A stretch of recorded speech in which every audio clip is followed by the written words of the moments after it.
Como resultado que tenemos de esta exclusión, en este abandono y en esta persecución, buscando la eliminación no nada más de las lenguas, sino de las culturas y todo lo que atañe a los pueblos indígenas, no se les reconoce sus territorios. Estos territorios en donde reproduce una cultura y una lengua necesita territorio para poder reproducirse. Va unado al estigma. Este estigma que afecta, va de una manera agresiva, muy violenta, tanto físico como verbal, hace que muchos pueblos abandonen su lengua. Muchas comunidades, para no seguir siendo sujeto de discriminación, van incorporándose a esta sociedad y van aprendiendo el castellano y también adoptando las prácticas culturales. Aunque esta nación que nace no quiere, digamos, no reconoce a los pueblos indígenas, sin embargo, sí retoma sus raíces, se enorgullece de las civilizaciones antiguas, pero rechaza y se avergüenza de los indígenas vivos. Este liberalismo clásico, aunado con los derechos lingüísticos, los derechos humanos,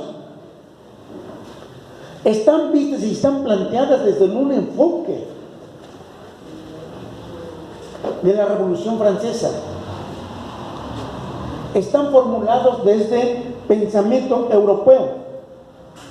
Estos derechos humanos que se declaran en 1948 no están pensados para los pueblos indígenas. No se les toma en cuenta, sino es un pensamiento liberal europeo que se trata de imponer en todo el mundo. Por eso le llaman derechos humanos universales, que todas las naciones, digamos, la tienen que asumir. Dicho en otras palabras, estos derechos humanos universales es una forma de cómo continuar con el colonialismo.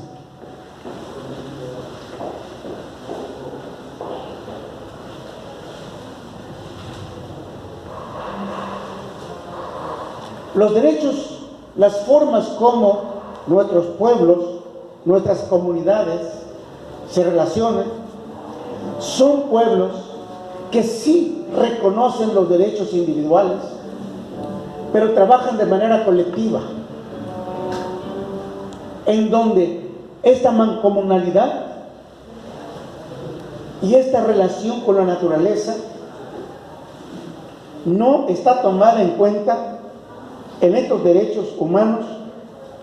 Por lo tanto, se requiere reformular, se requiere replantear estos derechos universales para que sean contextualizados, sean dados, sean entendidos desde la forma de cómo las culturas del mundo, no nada más de los pueblos originarios de México, sino de las culturas en el mundo, se vean reflejados en esos derechos. En este sentido, los pueblos originarios han venido cada vez exponiendo de que en estos espacios de asambleas, digamos, de Naciones Unidas, para que se reformulen estos derechos humanos y que sí se elaboren, o por lo menos que expresen, den lugar a que estos derechos sean contextualizados, sean interpretados y aplicados de acuerdo a cada cultura. Se ha venido avanzando. Este liberalismo clásico que únicamente se centraba en lo individual, ahora el liberalismo ha ido como que abriéndose. El liberalismo, esto que le llaman el neoliberalismo, se ha ido siendo tolerante al aceptar de que hay pluralidad lingüística. En esta tolerancia que se va planteando, hace de que hoy podamos escuchar de que tanto Naciones Unidas como la misma nación mexicana ha creado marcos jurídicos para reconocer esta diversidad. Ver esta diversidad como un valor agregado para la construcción de los derechos universales. En este sentido, este pluralismo cultural que empezamos a escuchar hoy, sin embargo, también está acotado. No es así como un reconocimiento absoluto y total de la diversidad, sino que está limitado este pluralismo, en el sentido de que sí se le reconoce siempre y cuando no vaya en contra de la economía del capitalismo. Se acepta la diversidad de comidas, de música, de ropa, y si esta diversidad atrae el turismo, pues entonces hay que darle lugar. Es decir, no es así como un derecho absoluto, sino más bien está condicionada esta diversidad. Este liberalismo que estamos hablando actual, tolerante, parte de premisas. Entre las premisas que tiene es imponer las ideas liberales a todos los pueblos del mundo, pero también aceptar las condiciones de vida de cada grupo, siempre que respete los derechos humanos que se han establecido, y acepta y fomenta esta diversidad. El Estado, en este sentido, se compromete a preservar, promover y difundir esta pluralidad, y en este sentido para las lenguas y las culturas, pues irlas desarrollando, irlas fortaleciendo.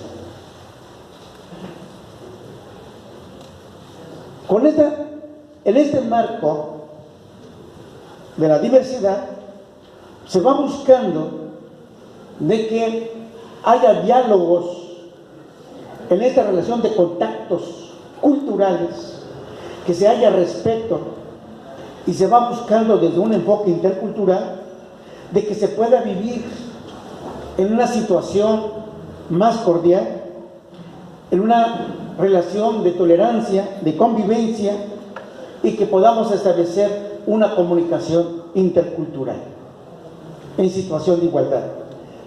La realidad es que estos buenos deseos siguen siendo, porque parte de la sociedad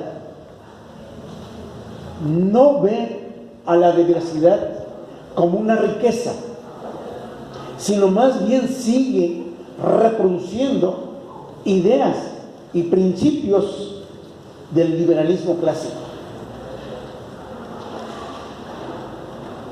Tenemos que cambiar, tenemos que transformar esta realidad para que estas lenguas que están en situación de riesgo no desaparezcan, pero por justicia,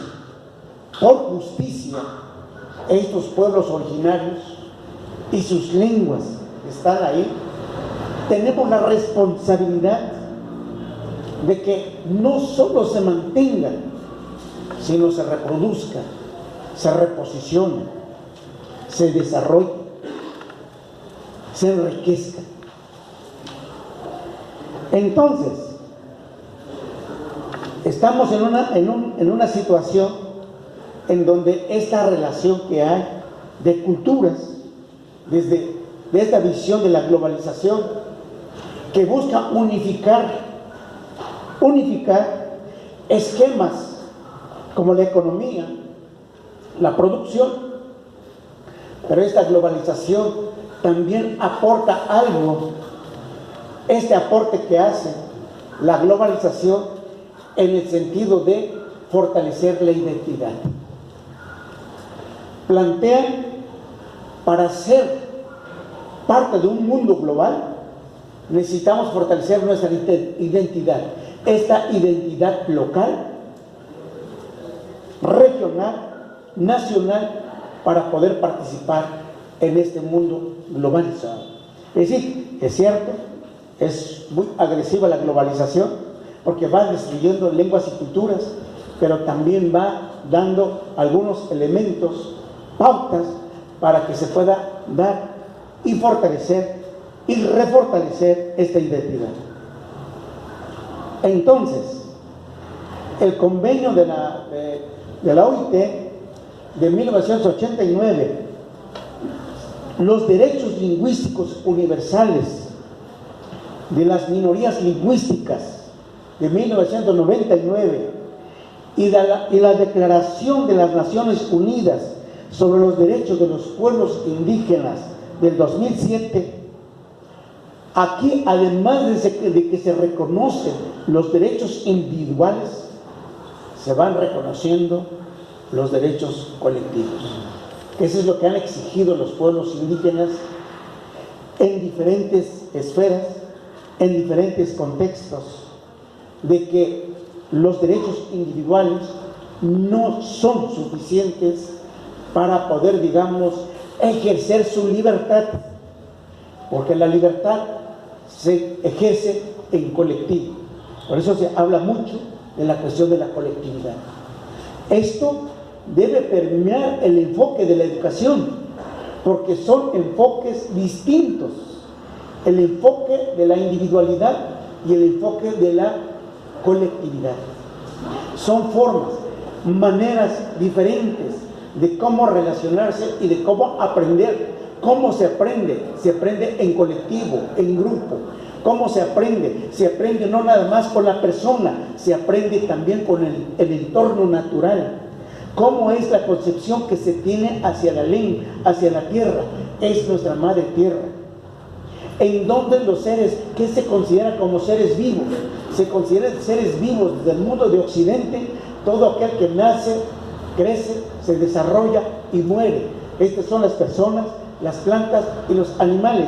Sin embargo, la concepción cultural de nuestros pueblos va más allá de ese concepto de ser vivo. Ser vivo es la tierra, ser vivo es el agua, ser vivo es el aire, ser vivo es la montaña, ser vivo es la cueva, ser vivo incluso hasta las piedras tienen alma y son seres vivos. Entonces, no nada más estamos hablando de lenguas, estamos hablando de concepción cultural. Esto debe permear la educación, porque de lo contrario, aunque usemos su lengua materna de los niños, sin embargo, los contenidos que trabajamos son contenidos ajenos a su cultura. Es decir, tenemos que transitar hacia esa interculturalidad, no nada más de respetar y de apreciar, sino también ponerse en el zapato del otro. Es decir, entender lo que está pensando, entender por qué está planteando de que la madre tierra es un ser vivo. Por eso le hacemos la ofrenda, por eso compartimos lo que producimos, por eso a la madre tierra le pedimos perdón antes de hacer alguna actividad, le pedimos permiso para cortar los árboles, para cazar un animal, para poder sembrar. Y una vez que tenemos la siembra, le agradecemos a la Madre Tierra por lo que nos ha dado. Es decir, todo es un tipo de pensamiento que tenemos aquí y que se expresa en estas lenguas. Entonces, estas lenguas no nada más son instrumentos de comunicación, sino son medios para organizar el pensamiento, son medios para organizar nuestras creencias, nuestros conocimientos, nuestros saberes.